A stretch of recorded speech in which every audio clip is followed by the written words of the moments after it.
A continuación se van a exponer las categorías fundamentales que forman parte de la reflexión eh, filosófica en cuanto al pensamiento metafísico y que en cierta medida se constituyen en condición mediadora entre las controversias que se han erigido en relación a las formas de un pensamiento metafísico y otro pensamiento que se ha denominado metafísico.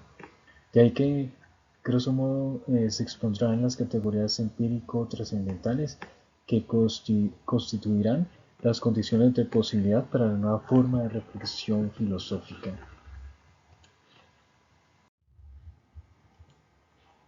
Racionalidad procedimental. El saber científico tiene su fundamento en la racionalidad procedimental. Esto porque está basada en un conocimiento previo. De ahí entonces que las ciencias modernas tengan un fundamento en los procedimientos para resolver problemas, ya sean teóricos o prácticos. Por ejemplo, el método que utilizan las ciencias experimentales o el derecho y la moral.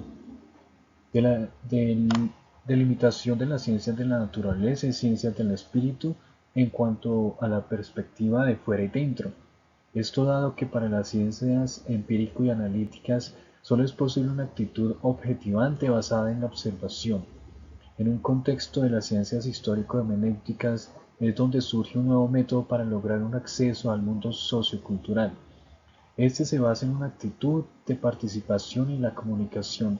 No obstante, se considera que este método limita el paradigma propugnado por la primera filosofía, y es en este contexto en que se ve cómo la filosofía va perdiendo su especificidad, es decir, el intento por abarcar un conocimiento absoluto de la realidad o del mundo.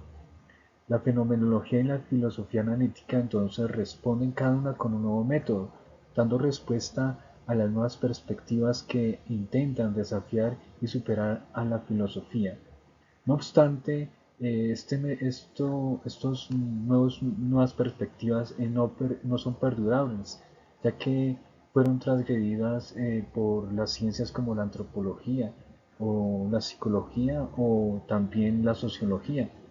Por tanto, se considera que la filosofía intenta, por así decir, una huida hacia lo irracional. Según Habermas, anota las siguientes salidas. Por esto entonces se da la posibilidad de una nueva elaboración de las relaciones entre la filosofía y las ciencias.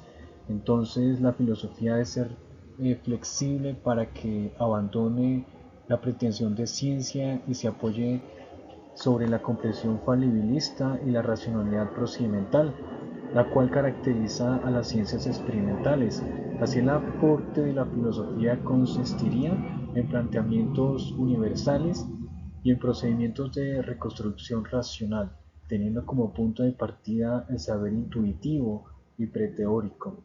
De esta manera la filosofía no pretendería un acceso privilegiado a la verdad, así como tampoco tener en posesión un método propio, un ámbito objetual exclusivo y disponer de un estilo de intuición particular.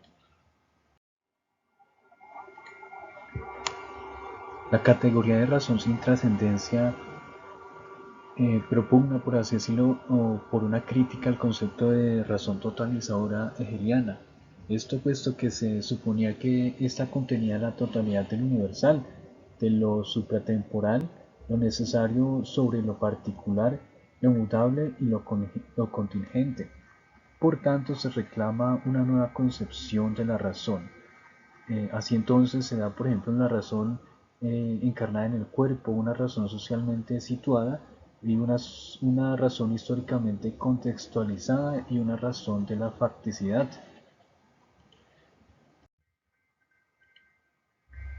Razón comunicativa. El paradigma de la intersubjetividad con la teoría de la acción comunicativa se sitúa la razón en un actuar comunicacional en un mundo de la vida, así como en la sociedad civil. Por lo tanto, se pasa de una filosofía sobre la sociedad a una teoría social, y por lo mismo se da un giro objetivante. propugnando un consenso de una discursividad. Se puede lograr así entonces una emancipación social, es decir, que mediante la razón comunicativa es posible establecer presupuestos para lograr la emancipación. De ahí entonces que se hable, por ejemplo, de una ética del discurso o de una política deliberativa. Critica la filosofía de la conciencia y del lenguaje y la corporalidad. El giro lingüístico resuelve el problema de la filosofía de la conciencia, mediante la cual Habermas se apoya para la elaboración de la racionalidad comunicativa, con lo cual se da a entender que es una razón que se inscribe en el proceso de lo cotidiano de la comunicación lingüística. Por lo tanto, es en los hechos sociales en donde se plasma dicha razón comunicativa. El concepto de autoconciencia es importante mencionarlo, ya que si para la reflexión filosófica se parte de un punto de donde la experiencia filosófica es la autoconciencia, entonces surge desde la filosofía del sujeto una objeción, y es la siguiente: que no es posible considerar a la autoconciencia como dato o fenómeno originario.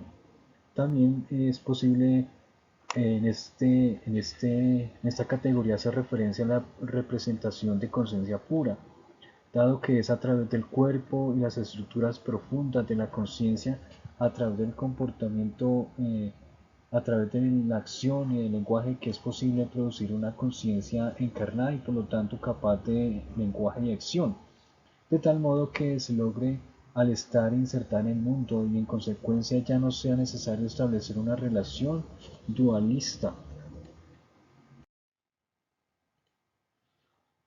Deflación de lo extracotidiano primado en la praxis.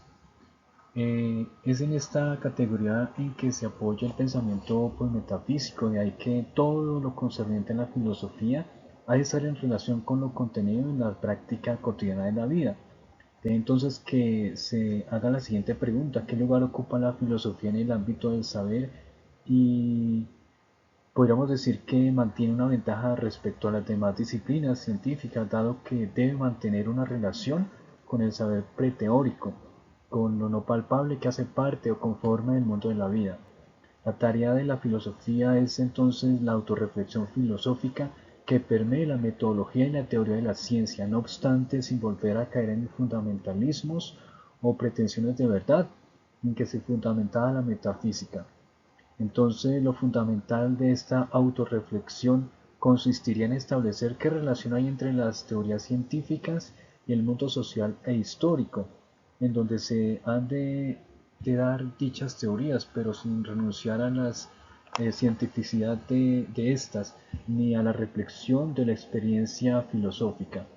En otros términos, es establecer la relación existente entre las teorías científicas y el mundo de la vida, es decir, entre las prácticas cotidianas de la vida o el sentido común. Esto sin caer en el contextualismo radical, puesto que sería volver al logocentrismo. Esto quiere decir que el primado de la praxis sobre la teoría conduciría a un escepticismo radical. Es necesario entonces que se parta del logocentrismo, que se aparte, perdón, del logocentrismo, de modo que se dé una racionalidad comunicativa. Entonces, la tarea sería asumir una tarea de vigilante e intérprete. Eso es el de reflexionar y meditar entre las teorías o saberes de los científicos y las prácticas cotidianas, que muchas de las veces carecen de una buena orientación. Esto es, en otras palabras, sacar a la luz las patologías y deformaciones del mundo de la vida. Con lo expuesto anteriormente es posible entrever una mediación que supera en cierta medida las controversias entre un pensar metafísico y un pensar antimetafísico. Dichas categorías constituyen la posibilidad para una nueva forma en la reflexión filosófica, con el abandono de parte de la filosofía con respecto a la presunción de una ciencia absoluta. Es posible abrir un horizonte para la reflexión en que se integre tanto las teorías científicas y los contenidos del mundo cotidiano de la vida. Es necesario, según Habermas, de que se dé la posibilidad para la emergencia de una racionalidad comunicativa, la cual se ocupará de denunciar y corregir las distorsiones de las formas de la vida.